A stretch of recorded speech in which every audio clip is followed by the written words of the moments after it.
आज हम लोग आज हम लोग जियोग्राफी स्टार्ट करेंगे। वर्ल्ड जियोग्राफी से शुरू करते हैं। चलिए। भूगोल विषय के अंतर्गत पृथ्वी के प्रमुख प्राकृतिक घटकों जैसे स्थल मंडल, जल मंडल एवं वायुमंडल तथा इनके परस्पर मिलने से निर्मित होने वाले जैव मंडल का अध्ययन किया जाता है। भूगोल विषय के अंतर्गत पृथ्वी की सतह एवं इससे संबंधित विशेषताओं का वैज्ञानिक दृष्टिकोण से विश्लेषण करते हुए निम्न उद्देश्यों को प्राप्त करने का प्रयास किया जाता है। पृथ्वी की सतह का अध्ययन करते हुए प्राप्त जानकारियों का संकलन करना एवं एक विकसित डेटाबेस तैयार करना। भौगोलिक अध्ययनों से प्राप्त जानकारियों का अनुप्रयोग सुनिश्चित करते हुए मानवीय वासस्थान की अनुकूलता में वृद्धि करना तथा गवर्नेंस के संदर्भ में सार्वजनिक नीतियों के निर्धारण हेतु एक आधार उपलब्ध कराना, जिससे विभिन्न समस्याओं का स्पष्टीकरण विश्लेषण करते हुए समाधान सुनिश्चित किया जा सके। पृथ्वी की सतह को इसकी विशेषताओं के आधार पर जलीय एवं स्थलीय सतह के रूप में वर्गीकृत किया जाता है। स्थलीय सतह के अत्यधिक विस्तृत भाग जो कि जल से घिरे होते हैं महाद्वीप कहलाते हैं। आकार के घटते हुए क्रम के आधार पर इन्हें निम्न प्रकार से व्यवस्थित किया जा सकता है: एशिया, अफ्रीका, उत्तरी अमेरिका, दक्षिणी अमेरिका, अंटार्कटिका, यूरोप, ऑस्ट्रेलिया। इसी प्रकार महाद्वीपों के द्वारा अलग किए जाने वाले अत्यधिक विस्तृत जलीय भागों को महासागर कहा जाता है। क्षेत्रफल के आधार पर घटते क्रम में निम्न प्रकार से इन्हें व्यवस्थित किया जाता है: प्रशांत महासागर, अटलांटिक महासागर, हिंद महासागर, दक्षिणी महासागर, आर्कटिक महासागर। पृथ्वी पर इसके भूपृष्ठ का 71% जलीय सतह से युक्त है। इसी प्रकार 29% भाग स्थलीय सतह से संबंधित है। पृथ्वी की स्थलीय सतह विभिन्न प्रकार की स्थलाकृतियों जैसे पर्वत, पठार, मैदान, घाटी इत्यादि से युक्त है। जैसे ये तिब्बत का पठार हो गया, ये पर्वत हो गया, ये मैदानी भाग हो गया, ये दक्कन का पठार हो गया और ये जलीय सतह हो गया। ये उच्चावच की बात है, ये पठार और पर्वतीय उच्चावच हैं। ये हिमालय हो गया, ये गंगा ब्रह्मपुत्र का मैदान हो गया। अब यहाँ देखते हैं, ये मैदान है, ये पठार है, ये पर्वत है, ये तटीय भाग है। भारतीय महाद्वीप की उच्चावचीय विविधता अत्यधिक है।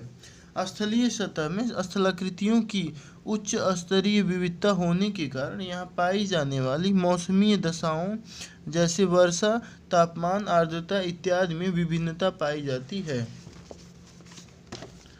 जिसका प्रभाव यहाँ पाए जाने वाले जीव जंतुओं पर होता है।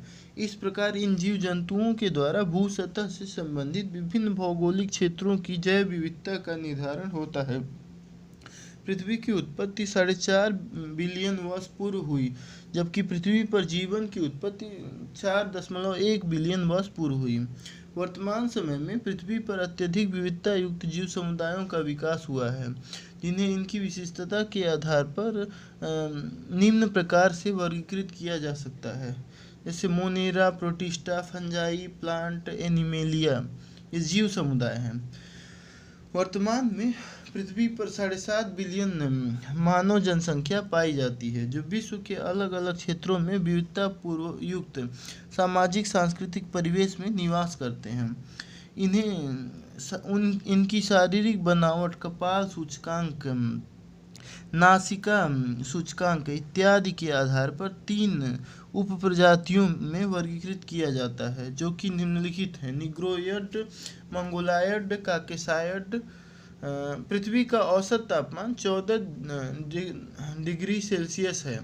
पृथ्वी का न्यूनतम तापमान सोवियत वोस्टोक स्टेशन अंटार्कटिका पर रिकॉर्ड किया गया है, -90 डिग्री सेल्सियस। इसी प्रकार पृथ्वी का सर्वाधिक तापमान furnace creek range, death valley, California में रिकॉर्ड किया गया है। यह 56.7 डिग्री सेल्सियस है। पृथ्वी की गति। पृथ्वी की आकृति। पृथ्वी की आकृति एक गोलाकार पिंड के रूप में पाई जाती है, किंतु इसके ध्रुवीय क्षेत्र चपटे हैं, जबकि इसके मध्य भाग में उभार पाया जाता है। जैसे ये देखिए, ये ध्रुवीय क्षेत्र हो गया, ये मध्य भाग हो गया। पृथ्वी का विषुवतीय व्यास 12,756.8 किमी है और ध्रुवीय व्यास 12,713.8 किमी है। 43 किमी का अंतर पाया जाता है। अर्थात पृथ्वी के मध्य भाग का उभार ध्रुवीय क्षेत्र से 43 किमी अधिक है। यही कारण है कि पृथ्वी को लघु अक्षगोलाभ कहा जाता है। इसे जियोइड भी कहा जाता है। ध्रुवीय क्षेत्रों के चपटे होने के कारण पृथ्वी निरंतर घूर्णन करती है। ऐसी स्थिति में घूर्णन के कारण उत्पन्न होने वाले पोलर फ्लिंग फोर्स के कारण ध्रुवीय क्षेत्र का द्रव्यमान पृथ्वी के मध्य भाग की ओर विस्थापित हो जाता है। इस प्रकार पृथ्वी के मध्य भाग में द्रव्यमान में वृद्धि के कारण उभार युक्त संरचना का विकास हो जाता है, जबकि वहीं ध्रुवीय क्षेत्र चपटे हो जाते हैं। किंतु इस पूरी प्रक्रिया में पृथ्वी का कुल द्रव्यमान नियत बना रहता है। पृथ्वी की गतियाँ। घूर्णन गति, परिक्रमण गति। घूर्णन गति। कोई भी पिंड अपने अक्ष के परितः एक पूरा चक्कर लगा ले तो इस प्रकार की गति को घूर्णन गति कहते हैं। पृथ्वी अपने अक्ष पर घूर्णन करती है। पृथ्वी अपने अक्ष पर 23.5 डिग्री झुकाव प्रदर्शित करती है। इस अक्षीय झुकाव के साथ पृथ्वी पश्चिम से पूर्व की ओर घूर्णन करती है। पृथ्वी अपना एक चक्कर अर्थात 360 डिग्री घूमने में लगभग 24 घंटे यानी कि 23 घंटे 56 मिनट 4 सेकंड का समय लेती है। ये हो गई पृथ्वी। परिक्रमण गति। पृथ्वी अपने अक्ष पर घूर्णन करते हुए सूर्य के चारों ओर एक निर्धारित कक्षा में परिक्रमा करती है। पृथ्वी सूर्य की परिक्रमा एक दीर्घवृत्तीय कक्षा में करती है। पृथ्वी एक परिक्रमा पूरी करने में 365 सही 1/4 दिन का समय लेती है। इसे ही पृथ्वी की वार्षिक गति कहते हैं। ये दीर्घवृत्तीय कक्षा है। पृथ्वी सूर्य की परिक्रमा करते हुए अपनी दीर्घवृत्तीय कक्षा में एक बार सूर्य से सर्वाधिक दूरी पर तथा एक बार सूर्य के सर्वाधिक निकट से गुजरती है। इस दीर्घवृत्तीय कक्षा के कारण निम्न 2 प्रकार की स्थितियां उत्पन्न होती हैं, एक उपसौर की अवस्था और एक अपसौर की अवस्था। तो अपसौर की अवस्था 4 जुलाई 15.2 करोड़ किमी और उपसौर की अवस्था 3 जनवरी से 14.7 करोड़ किमी। उपसौर की अवस्था में पृथ्वी सूर्य के सर्वाधिक निकट से गुजरती है। इस समय पृथ्वी पर उत्तरी गोलार्ध में शीत ऋतु तथा दक्षिणी गोलार्ध में ग्रीष्म ऋतु का प्रभाव होता है। सूर्य के सर्वाधिक निकट से गुजरने के कारण पृथ्वी को सामान्य स्थिति की अपेक्षा अधिक सौर ऊर्जा प्राप्त होती है। इसकी वजह से जहाँ दक्षिणी गोलार्ध के ग्रीष्म ऋतु के प्रभाव में अनुपातिक वृद्धि हो जाती है, जबकि वहीं उत्तरी गोलार्ध की शीत ऋतु के प्रभाव में उसी अनुपात में कमी आ जाती है। इसी प्रकार अपसौर की अवस्था में पृथ्वी सूर्य से सर्वाधिक दूरी पर होती है, जिसकी वजह से पृथ्वी को लगभग 7% कम सौर ऊर्जा प्राप्त होती है। इस समय उत्तरी गोलार्ध में ग्रीष्म ऋतु तथा दक्षिणी गोलार्ध में शीत ऋतु का प्रभाव होता है। कम सौर ऊर्जा प्राप्त होने के कारण उत्तरी गोलार्ध के ग्रीष्म ऋतु के प्रभाव में अनुपातिक कमी, जबकि दक्षिणी गोलार्ध के शीत ऋतु के प्रभाव में अनुपातिक वृद्धि की स्थिति देखी जाती है। अक्षांश और देशांतर। पृथ्वी का अक्ष वह काल्पनिक रेखा है जो पृथ्वी के केंद्र से होकर गुजरती है। इस अक्ष रेखा के उत्तर बिंदु को उत्तरी ध्रुव तथा दक्षिणी बिंदु को दक्षिणी ध्रुव कहते हैं। इन दोनों ही ध्रुवों से एक समान दूरी पर पृथ्वी का केंद्रीय अक्षांश पाया जाता है, जिसे भूमध्य रेखा विषुवत रेखा 0 डिग्री कहते हैं। भूमध्य रेखा पृथ्वी को 2 समान भागों में विभाजित करती है, जिन्हें गोलार्ध कहते हैं। भूमध्य रेखा के उत्तर में स्थित भाग को उत्तरी गोलार्ध तथा इसके दक्षिण में स्थित भाग को दक्षिणी गोलार्ध कहते हैं। अक्षांश किसी स्थान का अक्षांश उस स्थान द्वारा भूमध्य रेखा के सापेक्ष पृथ्वी के केंद्र पर निर्मित किए गए कोण को कहा जाता है। इस प्रकार अक्षांशों का निर्धारण किया जाता है। यदि संबंधित अक्षांश उत्तरी गोलार्ध में अवस्थित है तो उसे उत्तरी अक्षांश द्वारा प्रदर्शित करते हैं। इसी प्रकार दक्षिणी गोलार्ध के अक्षांशों को प्रदर्शित करने के लिए एस का प्रयोग करते हैं। अक्षांश को डिग्री, मिनट और सेकेंड में व्यक्त किया जाता है।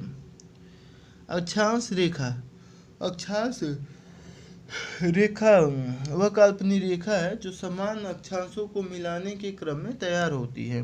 पृथ्वी पर उत्तरी ध्रुव तथा दक्षिणी ध्रुव केवल एक बिंदु मात्र ही है, अतः इन पर अक्षांश रेखाएं निर्मित नहीं होती हैं। इस प्रकार पृथ्वी पर 1 डिग्री के गुणांक में पाए जाने वाले अक्षांशों की कुल संख्या 181 डिग्री है।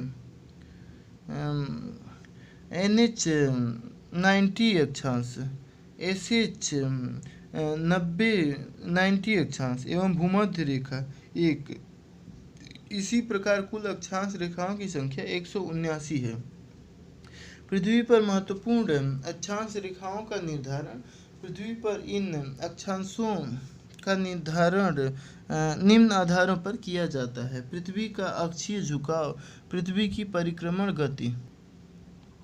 सूर्य की परिक्रमा करते हुए पृथ्वी 4 अवस्थाओं से गुजरती है। एक हो गया विषुवों की अवस्था। यह स्थिति वर्ष में 2 बार उत्पन्न होती है। पहली मार्च और दूसरी सितंबर में। विषुवों की अवस्था के दौरान सौर विकिरण का लंबवत प्रभाव विषुवत रेखा पर उत्पन्न होता है। इस दौरान पृथ्वी के सभी भागों में दिन की समयावधि समान होती है। ग्रीष्म अयनान की अवस्था, यह अवस्था वर्ष में 1 बार जून में उत्पन्न होती है। इस अवस्था में पृथ्वी का उत्तरी गोलार्ध सूर्य की ओर झुका होता है। क्योंकि पृथ्वी का अक्षीय झुकाव 23.5 डिग्री है, अतः सौर विकिरण का लंबवत प्रभाव उत्तरी गोलार्ध में अधिकतम 23.5 डिग्री नॉर्थ तक ही उत्पन्न हो पाता है। इसी आधार पर इस अक्षांश का निर्धारण कर्क रेखा के रूप में किया जाता है। इसी दौरान सौर विकिरण उत्तरी ध्रुव को पार कर जाता है। सौर विकिरण द्वारा उत्तरी ध्रुव के निकटवर्ती प्रकाशित क्षेत्र के अक्षांश का निर्धारण करने के लिए निम्न विकल्प का प्रयोग करते हैं। 90 डिग्री पृथ्वी का अक्षीय झुकाव, 90 माइनस 23.5 डिग्री बराबर 66 डिग्री। शीत अयनांत, इस अवस्था में पृथ्वी का दक्षिणी गोलार्ध सूर्य के सम्मुख झुका हुआ होता है। सौर विकिरण का लंबवत प्रभाव अधिकतम 23.5 डिग्री साउथ तक होता है। इस आधार पर इसे मकर रेखा के रूप में निर्धारित किया जाता है। इस दौरान सौर विकिरण दक्षिणी ध्रुव को पार कर अधिकतम जिस क्षेत्र तक अक्षांशीय क्षेत्र तक अपना प्रभाव निर्मित करती है उसका निर्धारण 66 डिग्री साउथ अर्थात अंटार्कटिका के रूप में किया जाता है। इस प्रकार कहा जा सकता है कि सौर विकिरण का प्रभाव उत्तरी ध्रुव को पार कर 66 डिग्री तक निर्मित होता है। इसे ही आर्कटिक वृत्त कहते हैं। आर्कटिक, ये देखिए, ये आर्कटिक वृत्त हो गया और ये कर्क रेखा हो गया, ये विषुवत रेखा हो गया, फिर ये मकर रेखा हो गया, फिर ये अंटार्कटिक वृत्त हो गया, ये नॉर्थ पोल हो गया, ये साउथ पोल हो गया। यहाँ देखिए सन का रेडिएशन कैसे जो है इस गोलार्ध पे पड़ता है। केस 1, सौर विकिरण का आपतन कोण। सौर विकिरण द्वारा वायुमंडल में तय की गई दूरी कम होगी, वायुमंडलीय प्रक्रियाओं का प्रभाव घटेगा, सतह को प्राप्त होने वाली सौर विकिरण की मात्रा ज़्यादा होगी, सौर ऊर्जा भी ज़्यादा होगा, परिणाम स्वरूप सतह का तापमान अधिक हो जाता है। इस प्रकार का प्रभाव कर्क रेखा से लेकर मकर रेखा के मध्य के क्षेत्रों में पाया जाता है। ये 90 डिग्री नॉर्थ ये 23.5 डिग्री हो गया, ये भूमध्य रेखा है, और ये 23.5 डिग्री साउथ, ये नॉर्थ, और ये 90 डिग्री साउथ है। केस 1, विषुवत रेखा पर कर्क एवं मकर रेखा की अपेक्षा सौर विकिरण का लंबवत प्रभाव वर्ष में 2 बार उत्पन्न होता है, मार्च सितंबर। अतः विषुवत रेखा पर औसत वार्षिक तापमान सर्वाधिक होता है। केस 2, सौर विकिरण के आपतन कोण। सौर विकिरण द्वारा वायुमंडल में तय की जाने वाली दूरी अधिक होगी, वायुमंडलीय प्रक्रियाओं की दर भी अधिक होगा, सतह को प्राप्त होने वाली सौर ऊर्जा की मात्रा कम होगी, तापमान भी कम होगा। यह स्थिति उच्च अक्षांशीय क्षेत्रों में पाई जाती है। यही कारण है कि ध्रुवीय क्षेत्रों का तापमान अत्यंत कम होता है। ये देखिए 0 डिग्री निम्न अक्षांश, ये 90 डिग्री नॉर्थ उच्च अक्षांश और 90 डिग्री साउथ उच्च अक्षांश। निम्न अक्षांश से उच्च अक्षांश की ओर जाने पर तापमान में क्रमशः कमी आती है। पृथ्वी पर ऋतु परिवर्तन। ऋतु परिवर्तन के लिए निम्नलिखित कारक उत्तरदायी हैं: पृथ्वी की परिक्रमण गति, पृथ्वी का अक्षीय झुकाव, पृथ्वी की घूर्णन गति। उपरोक्त कारकों के सम्मिलित प्रभाव से पृथ्वी निम्न अवस्थाओं से होकर गुजरती है। शरद विषुव 23 सितंबर, सूर्य की किरणों का लंबवत प्रभाव विषुवत रेखा पर 0 डिग्री पर सौर विकिरण अधिक। ग्रीष्म अयनांत 21 से 22 जून, सौर विकिरण का लंबवत प्रभाव कर्क रेखा पर होता है। शीत अयनांत, सौर विकिरण का लंबवत प्रभाव मकर रेखा पर 23.5 डिग्री साउथ होता है। वसंत विषुव 21 मार्च, सौर विकिरण का लंबवत प्रभाव विषुवत रेखा पर होता है। सूर्य की परिक्रमा के दौरान पृथ्वी विभिन्न अवस्थाओं को धारण करती है, जिसमें से निम्न महत्वपूर्ण है: विषुवों की अवस्था, ग्रीष्म अयनांत, शीत अयनांत। विषुवों की अवस्था, इस अवस्था में पृथ्वी का कोई भी गोलार्ध सूर्य की ओर नहीं झुका हुआ होता है। यही कारण है कि दोनों ही गोलार्धों को समान सौर ऊर्जा प्राप्त होती है, जिसकी वजह से दिन व रात की समय अवधि समान होती है। यह स्थिति वर्ष में 2 बार, मार्च और सितंबर में उत्पन्न होती है। ग्रीष्म अयनांत, सौर विकिरण का लंबवत प्रभाव कर्क रेखा पर होने के कारण इसे कर्क संक्रांति की स्थिति कहते हैं। इस समय दक्षिणी गोलार्ध की तुलना में उत्तरी गोलार्ध को अधिक सौर ऊर्जा प्राप्त होती है। सौर विकिरण का प्रभाव उत्तरीय ध्रुव को पार कर आर्कटिक वृत्त तक के क्षेत्र में होने के कारण ध्रुवीय क्षेत्रों में 24 घंटे का दिन होता है। ग्रीष्म अयनांत के समय आर्कटिक वृत्त पर 24 घंटे सूर्य का प्रकाश होता है। यही कारण है कि नॉर्वे को मध्यरात्रि का सूर्य का देश कहा जाता है।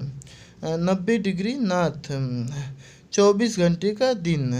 दिन के समय ग्रीष्म ऋतु। फिर शीत ऋतु में दिन के समय 90 डिग्री 24 घंटे की रात। शीत अयनांत, सौर विकिरण का लंबवत प्रभाव मकर रेखा पर होता है। मकर संक्रांति इस समय उत्तरी गोलार्ध की तुलना में दक्षिणी गोलार्ध को अधिक सौर ऊर्जा की प्राप्ति होती है।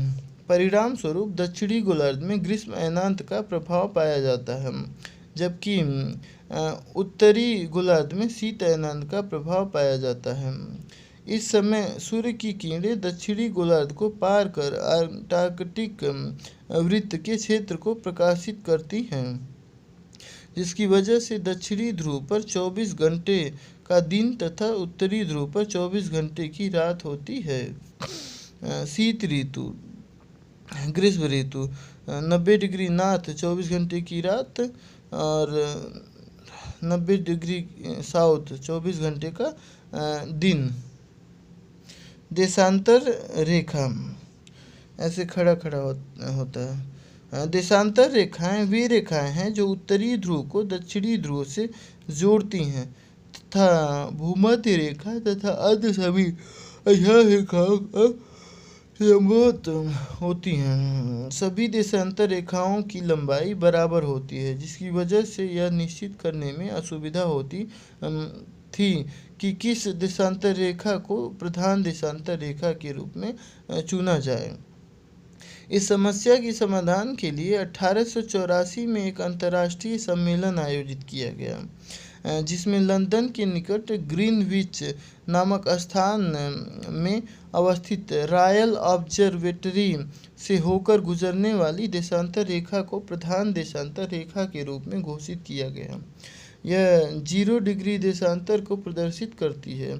इस प्रधान देशांतर रेखा के बिल्कुल विपरीत पृथ्वी की दूसरी तरफ 180 डिग्री देशांतर रेखा निर्धारित की गई, जिसे अंतर्राष्ट्रीय त्रिथी रेखा कहते हैं।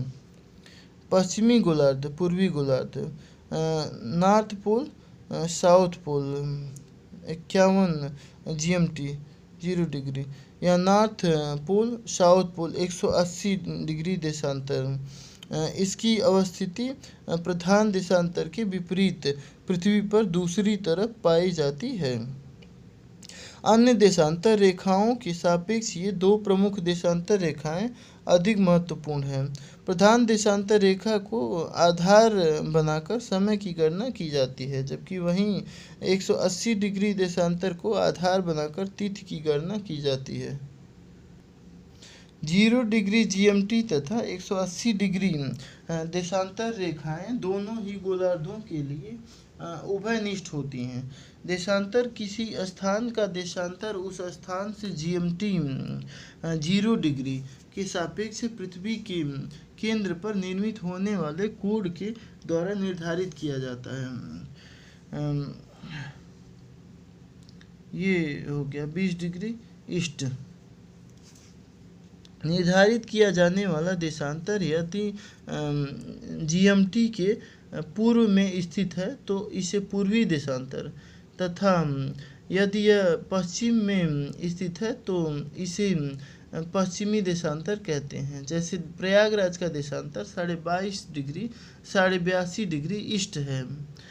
तो इसका अभिप्राय यह है कि प्रयागराज से गुजरने वाली इस देशांतर रेखा का निर्धारण GMT के सापेक्ष पृथ्वी के केंद्र पर निर्मित होने वाली 82.5 डिग्री के कोण के द्वारा हुआ है।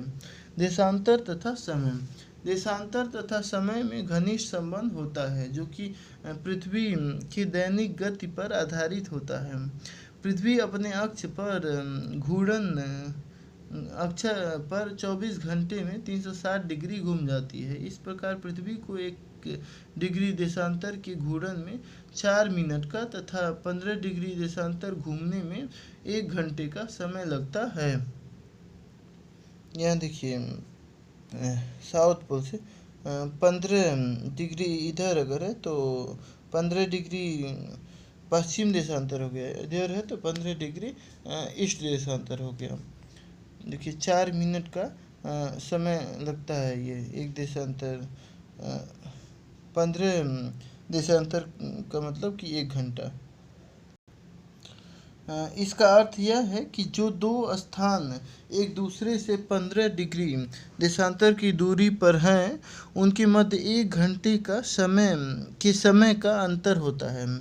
चूँकि पृथ्वी पश्चिम से पूर्व की ओर घूर्णन करती है, इसलिए जो स्थान पूर्व में होगा वह समय आगे होगा अथवा सूर्योदय पहले होगा। इसी प्रकार जो स्थान पश्चिम में अवस्थित है उसका समय पीछे होगा। इसका तात्पर्य यह है कि जो देशांतर पूर्व में अवस्थित होगा उसका समय आगे होगा। AM तथा PM का अर्थ। पहली बार इस शब्द को ऑक्सफोर्ड इंग्लिश डिक्शनरी में इन शब्दों को 1563 में लैटिन भाषा से लिया गया, जहाँ एंटी मतलब बिफोर, मेरिडियन मतलब मिड डे के रूप में, और इसी तरह से पोस्ट मतलब आफ्टर मेरिडियन मतलब मिड डे के रूप में परिभाषित किया गया। मध्य रात्रि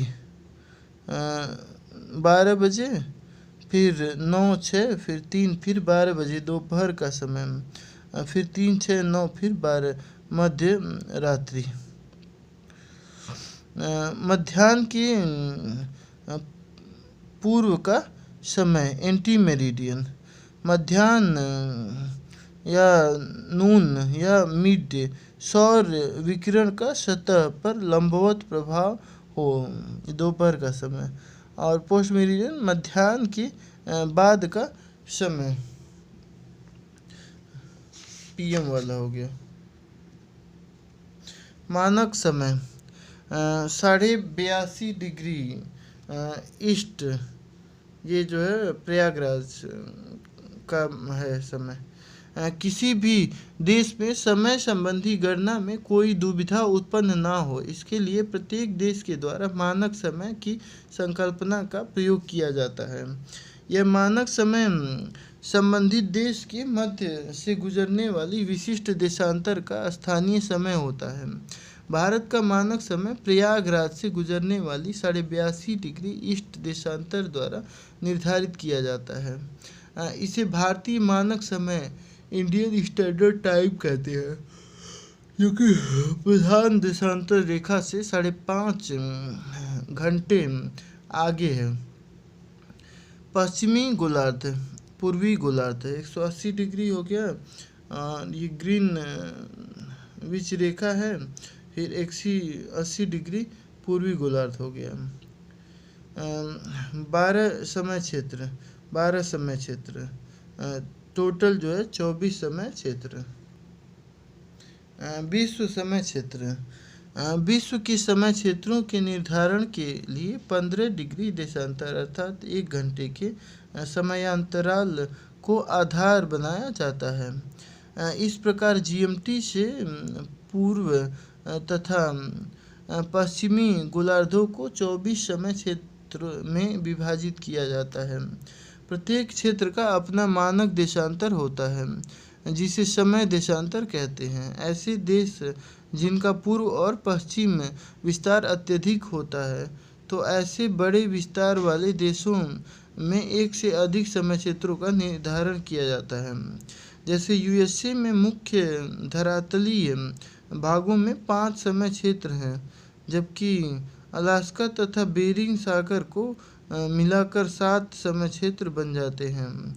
इसी प्रकार रूस में 11 समय क्षेत्र और ऑस्ट्रेलिया में 3 समय क्षेत्र निर्धारित किए गए हैं।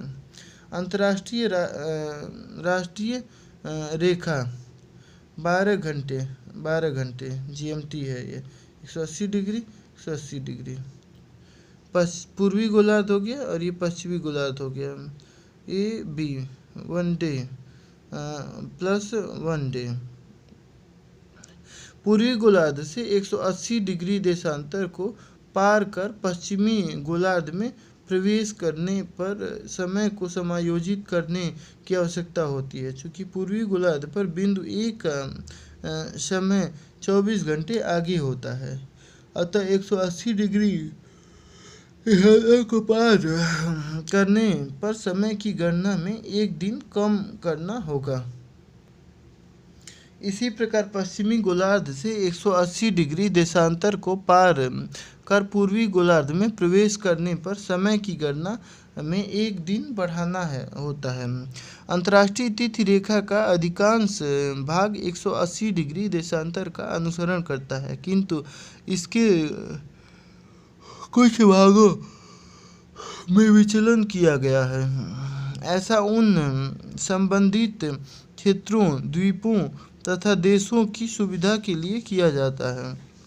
ऐसा न करने से एक ही देश में 2 अलग अलग तिथियां हो सकती हैं, इसकी वजह से अनिश्चितता तथा दुविधा की स्थिति उत्पन्न हो सकती है। यही कारण है कि आर्कटिक वृत्त के निकट इस रेखा को इस प्रकार व्यवस्थित किया गया है कि रूस के साइबेरिया के सुदूरवर्ती पूर्वी भागों में एक ही तिथि बनी रहे।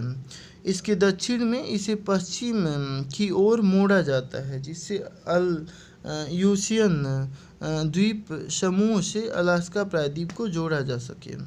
इसी प्रकार दक्षिणी गोलार्ध में लगभग 5 डिग्री दक्षिण से इसे पूर्व की ओर मोड़ा जाता है, जिससे एलिस,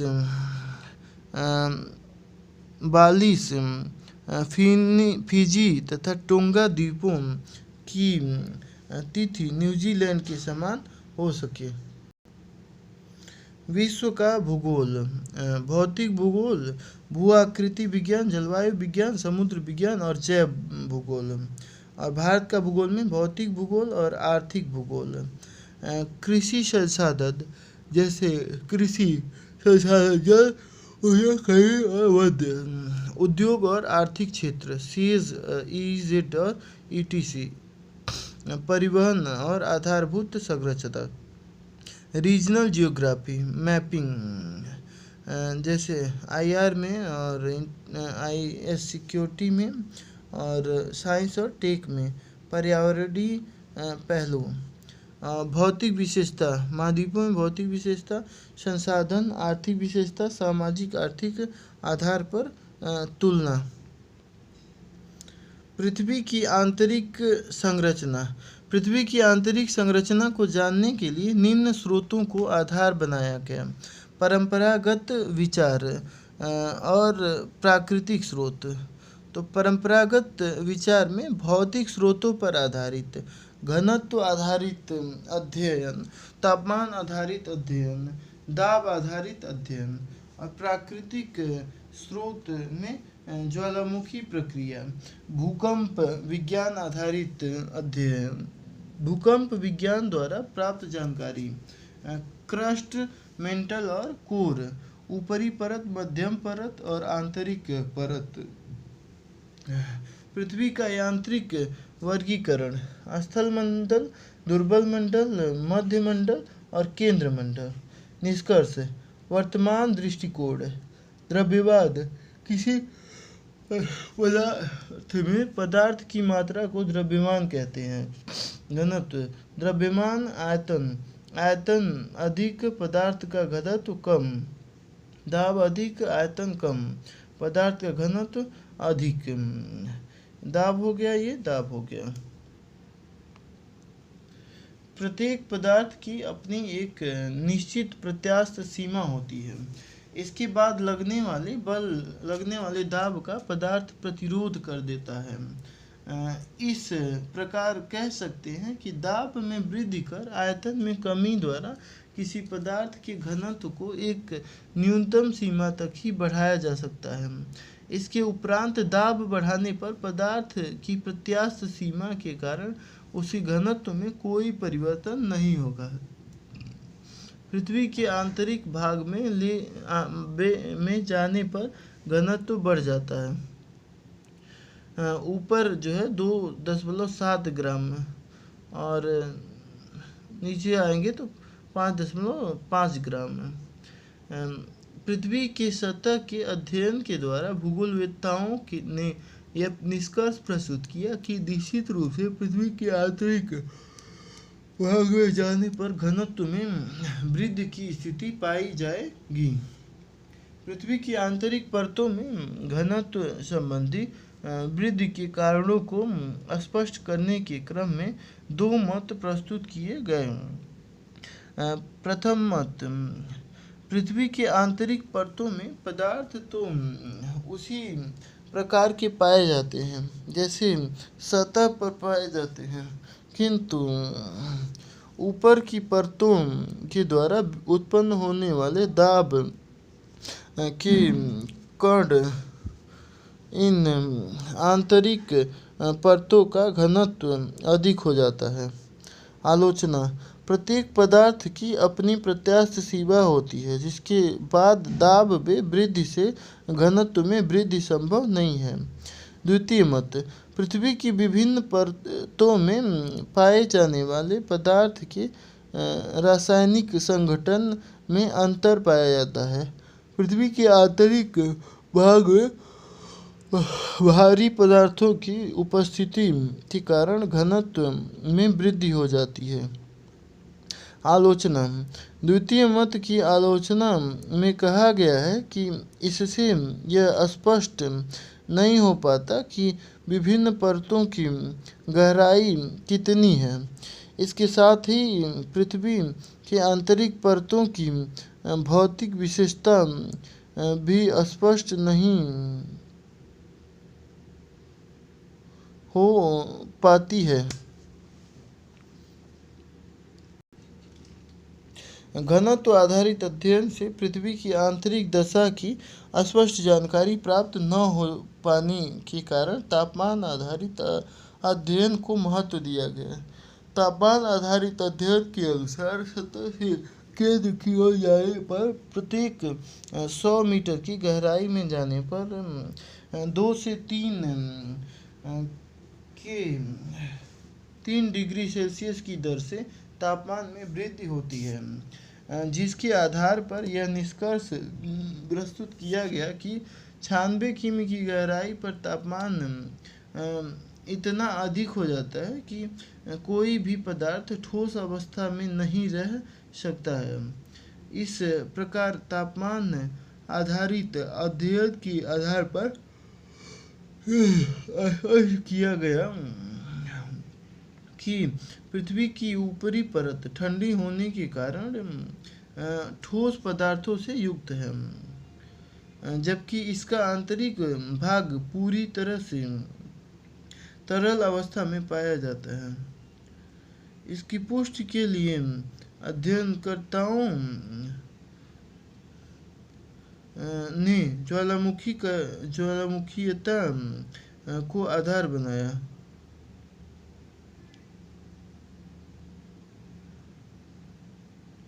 तापमान आधारित अध्ययन की आलोचना के क्रम में यह कहा गया है कि ऊपर की परतों में रेडियो एक्टिव पदार्थों की मात्रा अधिक होने के कारण तापमान में वृद्धि की दर अधिक पाई जाती है, जबकि नीचे की परतों में तापमान में वृद्धि की दर में कमी आ जाती है।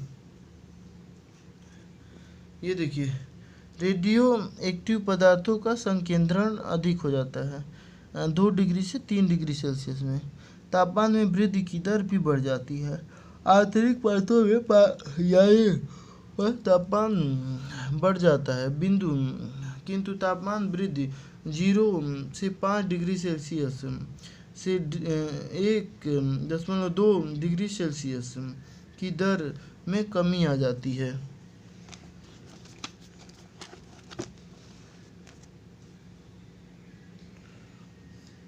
दाब प्रति इकाई क्षेत्र पर लंबवत लगने वाला बल दाब कहलाता है। दाब अधिक होता है, गलनांक बिंदु भी बढ़ जाता है। दाब व्युत्क्रमानुपाती होता है गलनांक बिंदु के।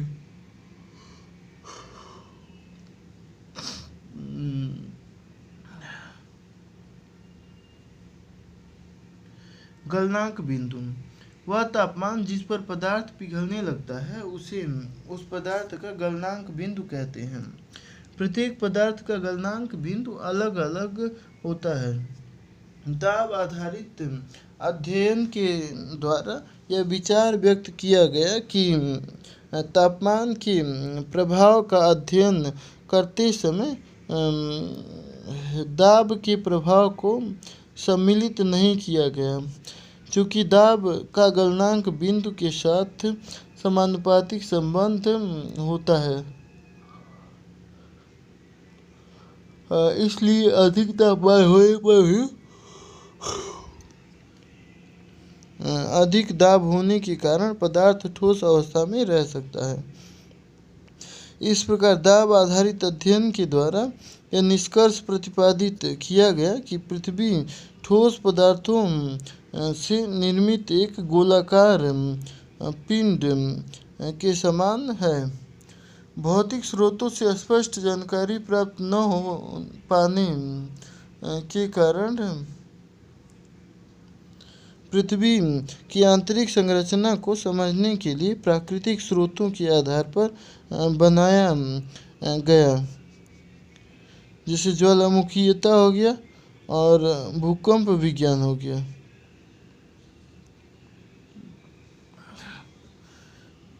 यहीं अब मैं छोड़ देता हूँ, क्योंकि अब मुझे लग रही है तगड़ी सी नींद।